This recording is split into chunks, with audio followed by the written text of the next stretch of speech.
Halo teman-teman, perkenalkan saya Handi, perwakilan dari Asisten Praktikum Biokimia Tanaman. Di sini akan menjelaskan mengenai persamaan dari Michaelis-Menten. Nah, Michaelis-Menten merupakan persamaan yang sangat penting dalam kinetika enzim karena menjelaskan mengenai kecepatan pembentukan suatu reaksi. Nah, di sini Michaelis-Menten itu umum dikenal dengan sebutan steady state assumption. Nah, artinya apa steady state assumption? Jadi asumsi ya. Assumption itu asumsi. Jadi asumsi saat keadaannya seimbang gitu. Nah, mungkin pertama kita berawal dari kinerja enzim dulu. Jadi enzim itu akan bereaksi dengan substrat membentuk enzim substrat kompleks yang kemudian akan membentuk enzim plus produk.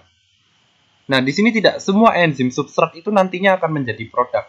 Jadi ada juga yang akan kembali membentuk enzim bebas lagi. Jadi di sini reaksinya itu tidak semuanya lajunya sama. Jadi mereka punya konstantanya masing-masing.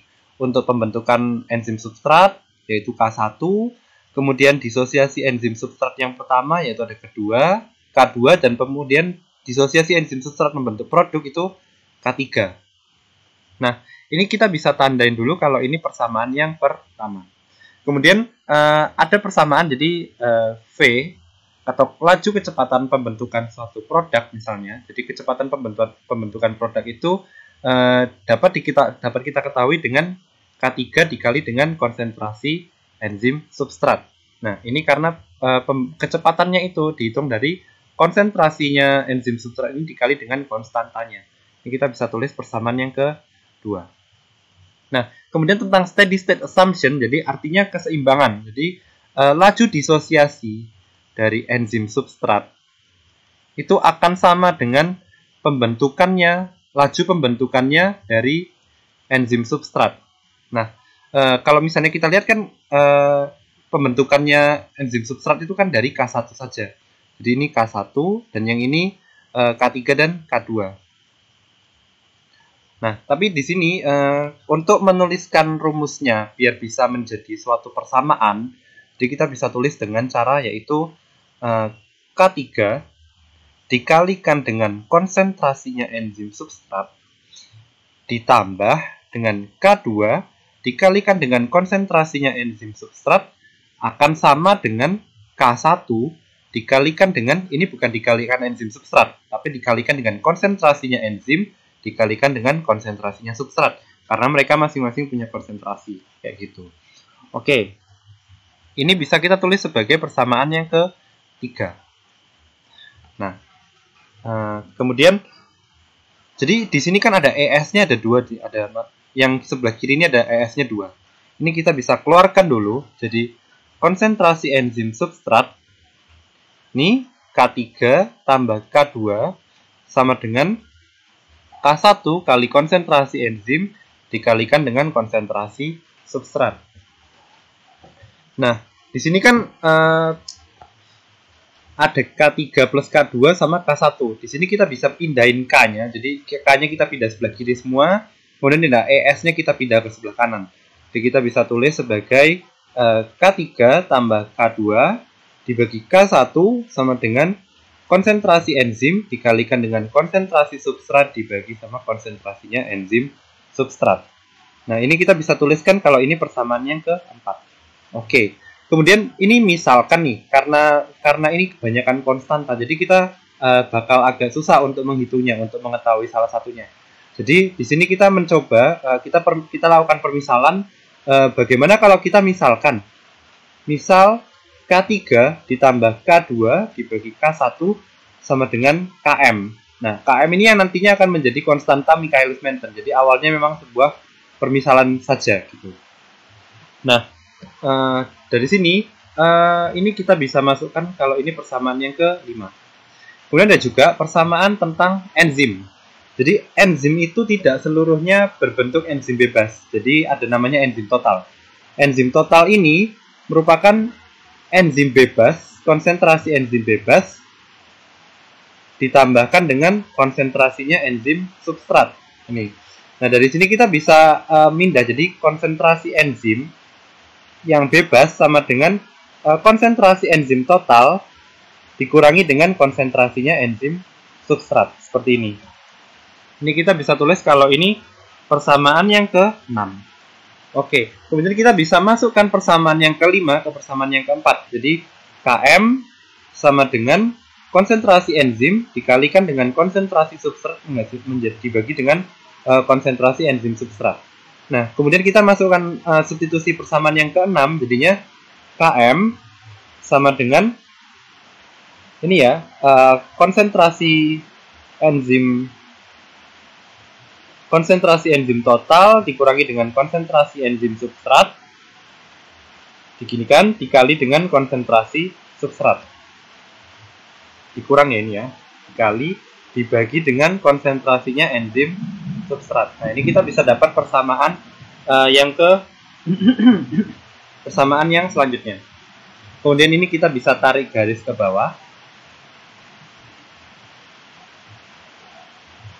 Tarik ke bawah. Jadi di sini kita bisa pindahkan konsentrasi enzim substratnya ke sebelah kiri.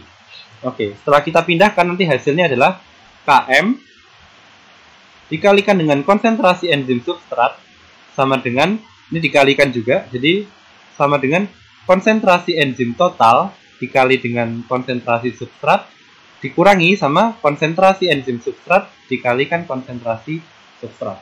Oke. Nah, di sini bisa kita lihat kalau yang sebelah kiri sama sebelah kanan ada yang punya ES, jadi kita bisa pindahkan ES-nya ke sebelah kiri. Nah, di sini jadi Km kali konsentrasi enzim substrat ditambah sama konsentrasi enzim substrat kali substrat sama dengan konsentrasi enzim total dikalikan dengan konsentrasi substrat. Oke, di sini kita bisa keluarkan jadinya konsentrasi enzim substrat Km Km ditambah dengan konsentrasi substrat sama dengan konsentrasi enzim total dikalikan sama S. Oke, kita dapat persamaannya seperti ini. Kemudian dari Km plus S-nya ini kita bisa pindahkan ke sebelah kanan. Jadi kita mau cari tahu konsentrasi enzim substratnya.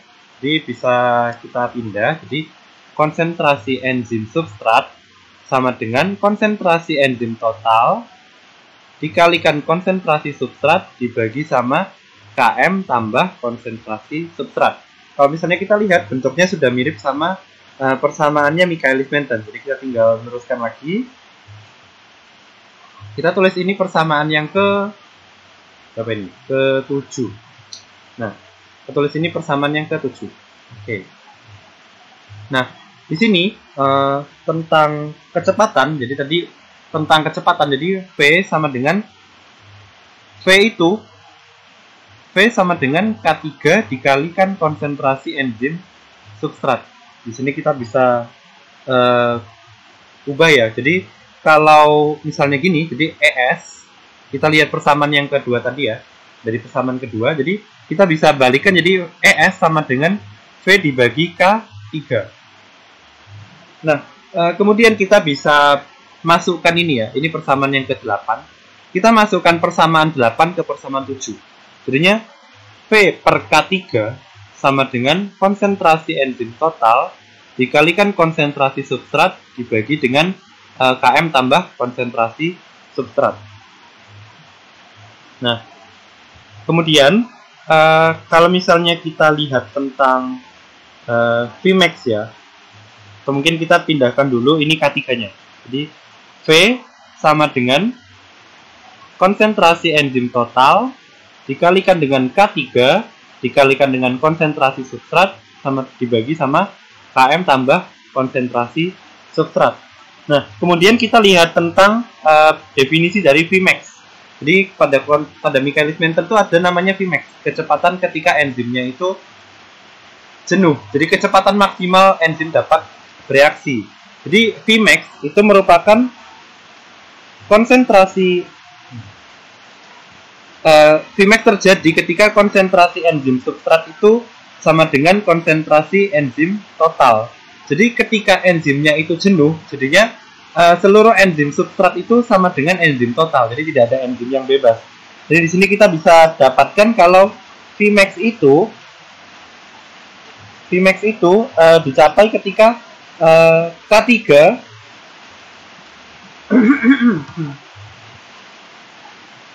jadi Vmax didapatkan sama dengan K3 dikalikan dengan konsentrasi enzim total. Ya, kita dapat persamaan seperti ini. Nah, kemudian kita bisa masukkan karena ini ada E total, di sebelah kirinya ini ada E total, jadi kita bisa tulis kalau konsentrasi enzim total sama dengan Vmax dibagi dengan K3 seperti ini. Terus kita masukkan persamaan ini, persamaan yang ke-9 ya. Kita masukkan ke sini, jadi V sama dengan Vmax per K3 dikali dengan K3 kali konsentrasi substrat dibagi dengan Km tambah konsentrasi substrat. Sini K3-nya kecoret, jadi V itu sama dengan Vmax dikalikan dengan konsentrasi substrat dibagi dengan Km tambah konsentrasi substrat. Nah, dan di sini kita sudah mendapatkan rumus persamaan dari Michaelis-Menten seperti ini ya. Ini persamaan Michaelis-Menten. Oke. Terus mengenai nilai dari Km, jadi kita pindah ke sini. Nah, jadi tentang persamaan Michaelis-Menten kan adalah Vmax dikalikan dengan konsentrasi substrat dibagi Km tambah konsentrasi substrat. Nah, di sini kita setelah beberapa percobaan ya, Michaelis-Menten menemukan ingin mencari tahu bahwa pada setengah Vmax itu kecepatannya seperti apa. Jadi ketika V sama dengan setengah Vmax itu seperti apa. Jadi kita bisa mencoba seperti ini ya. Jadi saat V sama dengan setengah Vmax, maka apa yang terjadi gitu. Jadi kita masukkan rumus, jadi setengah Vmax sama dengan Vmax dikali dengan konsentrasi substrat dibagi dengan Km tambah konsentrasi substrat. Nah, di sini Vmax-nya bisa kita coret sebelah kiri sini ya. Kemudian kita bisa pindahkan sini. Kita bisa pindahkan Km-nya. Jadi setengah Km tambah setengah substrat, setengah konsentrasi substrat sama dengan konsentrasi substrat. Nah, di sini nanti kita bisa kalikan dengan 2. Sebelah kiri kali 2, sebelah kanan kali 2. Jadinya Km ditambah dengan konsentrasi substrat sama dengan 2 konsentrasi substrat. Nah, kalau misalnya kita pindah, jadinya Km sama dengan konsentrasi substrat. Nah, artinya apa? Jadi, Km akan sama dengan konsentrasi substrat saat V sama dengan setengah Vmax gitu. Nah, jadi dari sini kita bisa mendapatkan bahwa Km itu ternyata konsentrasinya substrat saat nilainya itu setengah dari Vmax. Jadi, ketika V sama dengan setengah Vmax, maka Km sama dengan konsentrasi substrat. Tapi dapat diketahui ya, harap diketahui bahwa Vmax bukan sama dengan setengahnya kebalik. Jadi Km bukan sama dengan setengah Vmax, tapi Vmax itu ketika Vmax-nya itu setengah, jadinya nilai Km sama dengan konsentrasi substrat. Kayak gitu, teman-teman. Oke, mungkin sekian dari saya. Kurang lebihnya mohon maaf. Terima kasih teman-teman sudah menonton.